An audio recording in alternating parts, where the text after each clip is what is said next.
Hello दोस्तों, स्वागत है आपका हमारे चैनल पुस्तक ज्ञान में। दोस्तों, आज के वीडियो में हम लोग देखेंगे क्लास 5 के इंग्लिश बुक मैरी गोल्ड का 4th chapter my Elder brother यानी कि मेरे बड़े भाई का हिंदी समरी। दोस्तों, ये जो है एक्चुअली एक ड्रामा है जिसमें दो भाइयों के बीच का संबंध और उनके बीच का जो आदर है उसके बारे में इसमें बताया गया है। ये जो प्ले है, ये जो ड्रामा है, ये मुंशी प्रेमचंद्र जी के द्वारा लिखा गया है और माय एल्डर ब्रदर जिसे आज अभी हम लोग पढ़ने जा रहे हैं, ये एक प्रसिद्ध कहानी हिंदी में जो है बड़े भाई साहब, उसी का एक छोटा सा अंश है। तो चलिए देर ना करते हुए इस ड्रामे की तरफ हम लोग रुख लेते हैं और देखते हैं मुंशी प्रेमचंद्र जी के द्वारा लिखा गया एक ड्रामा का एक छोटा सा अंश। हॉस्टल का एक कमरा दिखाया गया है सबसे पहले, जिसमें दो भाई, एक 9 साल का और जो दूसरा है वो 14 साल के, ये दोनों पढ़ने वाली मेज़ पर बैठे हुए हैं। बड़ा भाई, जिसमें इस ड्रामे में भैया कह के उन्हें संबोधित किया गया है, वो एक किताब पढ़ रहे हैं और जो छोटा है जिसका नाम मुन्ना है, वो पशु पक्षियों का चित्र बना रहा है। भैया कहते हैं, मुन्ना तुम क्या कर रहे हो? तब मुन्ना जवाब देता है कि मैं चित्र बना रहा हूँ। फिर भैया पूछते हैं, तुम कब पढ़ोगे? सुबह में तुम कहाँ गए थे? ये सुनकर मुन्ना का जो चेहरा है वो पीला पड़ जाता है और वो जवाब देता है कि मैं खेल रहा था। फिर वो पूछता है कि भैया आप कैसे एक किताब लेकर घंटों तक बैठे रहते हैं और उसी में लगे रहते हैं? ये सुनकर भैया जवाब देते हैं, इसलिए क्योंकि मैं अपनी पढ़ाई की जो नींव है उसे मजबूत करना चाहता हूँ। अगर जो नींव है वो अगर मजबूत होता है तभी कोई भी घर है वो स्थिर खड़ा रहेगा। अगर नींव मजबूत नहीं होगा तब घर गिर सकता है। वो बताते हैं कि कभी कभी मुझे 1 साल का काम 2 सालों में भी करना पड़ता है। आगे मुन्ना फिर से कहता है कि भैया आप मुझसे जो है 5 साल बड़े हैं और 3 क्लास आगे भी हैं। मुझे बड़ा आश्चर्य होता है कि आप एक ही शब्द को 20 बार पढ़ते हैं, 20 बार उसे लिखते हैं और कविताओं को कई कई बार सुंदर सुंदर अक्षरों में अपने पुस्तक से देखकर यानी कि अपने बुक से देखकर उसे कॉपी में उतारते रहते हैं। यह बात सुनकर उसके भैया उसे जवाब देते हैं कि तुम्हें पता है कि अंग्रेजी पढ़ना बच्चों का खेल नहीं है। विषय को सीखने के लिए एक व्यक्ति को कड़ी मेहनत करनी पड़ती है। अंग्रेजी को अच्छी तरह लिखने या बोलने के लिए अत्यधिक प्रयास करने की आवश्यकता होती है, लेकिन जैसे ही तुम्हें मौका मिलता है तुम मैदान की ओर दौड़ पड़ते हो, खेलने कूदने में लग जाते हो, पतंग उड़ाने लगते हो तथा अपने दोस्तों के साथ हंसी मजाक में अपना समय बर्बाद करने लगते हो। उसके भैया उससे कहते हैं कि क्या तुम बैठकर कुछ देर पढ़ाई नहीं कर सकते हो क्या? तुम्हें बैठकर उस समय खेलना चाहिए जिस समय तुम भाग जाते हो खेलने के लिए, उस समय तुम्हें बैठकर पढ़ना चाहिए।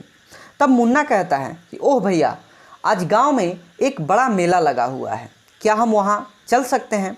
तब उसके भैया उसे जवाब देते हैं कि क्या तुमने मुझे मेला जाते हुए या क्रिकेट तथा हॉकी मैच देखने के लिए जाते हुए कभी देखा है? मैं उनके नज़दीक नहीं जाता हूँ। मुझे किताब पढ़ना उससे अच्छा लगता है। मुझे इसकी परवाह नहीं कि मैं एक ही क्लास को 2 साल से अधिक दोहरा रहा हूँ, लेकिन तुम एक ही क्लास में जीवन भर रह सकते हो। क्या तुम हर समय खेल में अपना समय बर्बाद करने की उम्मीद करके तुम आगे अपने जीवन में आगे बढ़ सकते हो? तुम सीधे सीधे पिताजी द्वारा मेहनत से अर्जित किए गए पैसों को बर्बाद कर रहे हो। मुन्ना डांट पड़ने पर रोने लगता है और सिसकने वाली आवाज़ है वो सुनाई देती है। फिर मुन्ना कहता है कि भैया मुझे भागकर घर वापस जाने जैसा महसूस हो रहा है। मुझे अब यहाँ पे रहने का बिल्कुल भी मन नहीं कर रहा है। मैं चाहता हूँ कि मैं भागकर अपने घर वापस चला जाऊँ।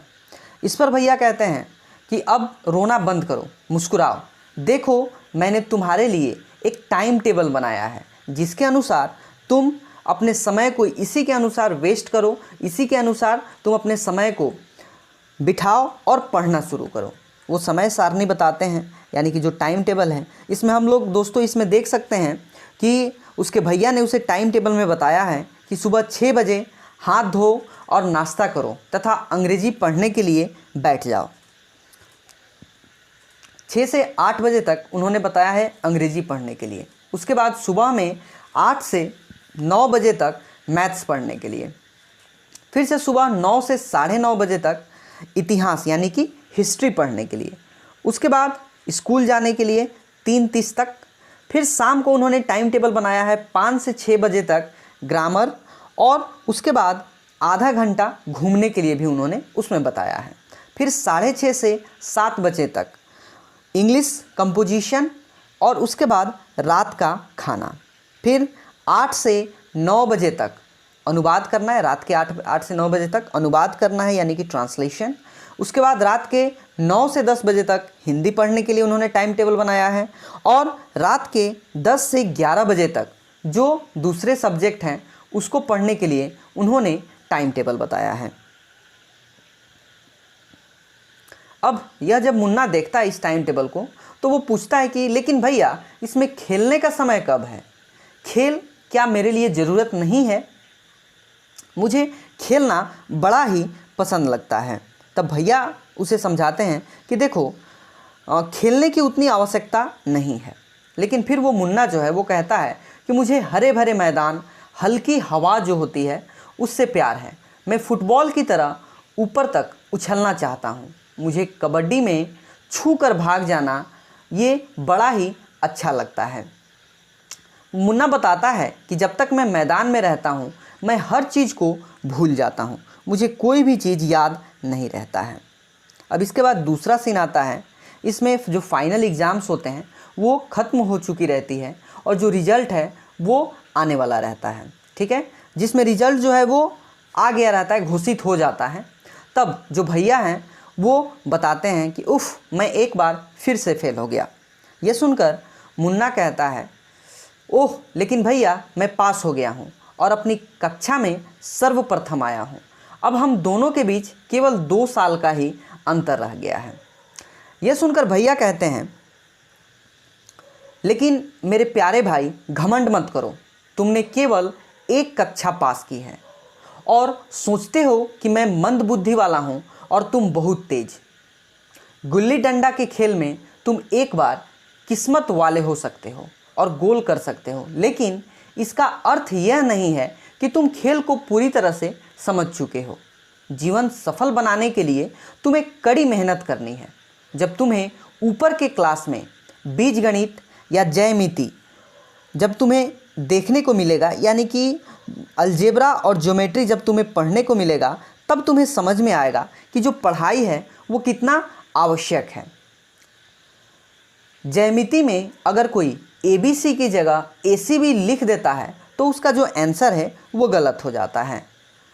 जो टीचर्स हैं तुम्हें माफ़ नहीं करेंगे, वे चाहेंगे कि तुम अपने जो पाठ पुस्तक है उससे एक एक शब्द अच्छी तरह से सीखो। यह सुनकर मुन्ना जवाब देता है कि ओ भाई साहब, यह डरावना है। मुझे नहीं लगता कि मैं अब 9वीं कक्षा में जा पाऊँगा। फिर भी मैं अपना होमवर्क पूरा करूँगा ताकि कक्षा में मुझे सज़ा नहीं मिले। भैया फिर उसके बाद जवाब देते हैं कि अभी आज ही हमें 4 पृष्ठों में नियमितता पर एक छोटा निबंध लिखने को कहा गया था, और सोचो जरा, क्या कोई चीज़ 4 पन्नों में लिखी जाए और फिर भी वो छोटा हो या बिल्कुल उलझन से भरा हुआ है। यह सुनकर मुन्ना सोचते हुए ईश्वर को धन्यवाद कहता है और स्कूल जाने का समय हो गया यह कहकर वो वहाँ से चला जाता है। तीसरा जो सीन है अब इसमें देखते हैं। परीक्षा का परिणाम एक बार फिर से घोषित होता है और फिर से मुन्ना जो है ये पास हो जाता है और भैया फेल हो जाते हैं। भैया वास्तव में बहुत इस बार दुखी रहते हैं। मुन्ना भी भैया को दुखी देखकर उदास हो जाता है। भैया अब मुन्ना के प्रति कुछ नरम हो जाते हैं। इससे मुन्ना जो है ये ज़्यादा और भी उद्दंड हो जाता है और पहले की अपेक्षा पढ़ाई कम करने लगता है। मुन्ना जो है ये ज़ोर से बात करते हुए कहता है कि आह, मैं भाग्यशाली हूँ, मैं आसानी से पास हो सकता हूँ। मुझे पढ़ाई के लिए बहुत अधिक मेहनत की ज़रूरत नहीं है। अब मैं अपने दोस्तों के साथ खेल सकता हूँ और पतंग उड़ा सकता हूँ। लेकिन अभी भी मुझे इस बात के लिए सावधान रहना चाहिए कि भैया मुझे पतंग उड़ाते देखे नहीं, क्योंकि अगर वो मुझे देख लेंगे तो वो गुस्सा हो जाएंगे। एक दिन पतंग धीरे धीरे नीचे की ओर आ जाती है। मुन्ना उसे पकड़ने के लिए दौड़ता हुआ आता है। अचानक वो भैया के सामने पहुंच जाता है। तब भैया मुन्ना का हाथ पकड़ते हुए कहते हैं कि क्या तुम्हें दिन भर पतंग उड़ाते हुए शर्म नहीं आती? क्या तुम्हें ये महसूस नहीं होता कि तुम अब 8वीं कक्षा में हो, न कि किसी छोटे कक्षा में? अगर तुम चाहते हो कि मैं बस एक ही कक्षा तुमसे आगे हूँ और मैं कुछ नहीं कह सकता, तो तुम गलत हो। मैं तुमसे 5 साल बड़ा हूँ और हमेशा रहूँगा। समझदारी केवल किताब पढ़ने से नहीं आती। माँ और बाबा को देखो, माँ कभी स्कूल नहीं गई और बाबा सिर्फ 5वीं पास हैं। ये सुनकर मुन्ना जवाब देता है कि सही में भैया, क्या यह सच है? मुझे तो इन बातों का आज तक पता नहीं था। इस पर भैया जवाब देते हैं कि हाँ, हजारों ऐसी बातें हैं जो वे मुझसे या तुमसे ज़्यादा जानते हैं, और यदि हमें सारी दुनिया का ज्ञान हो भी जाए तो भी माँ और बाबा को हमें समझने और सही रास्ते पर लाने का पूरा अधिकार है। अब अगर मैं आज बीमार पड़ जाऊँ तो तुम क्या करोगे? यह सुनकर मुन्ना जवाब देता है कि मुझे नहीं पता भैया, मैं बाबा से बताऊंगा और वे शीघ्र ही हॉस्टल पहुंच जाएंगे। भैया कहते हैं कि ओह, मुझे ऐसे ही जवाब की उम्मीद थी। अब बाबा दुखी नहीं होंगे, वो पहले पता करेंगे कि क्या गड़बड़ है और तब डॉक्टर को बुलाएंगे। बाबा को मालूम होगा कि क्या करना है, उन्हें हमसे ज़्यादा अनुभव है।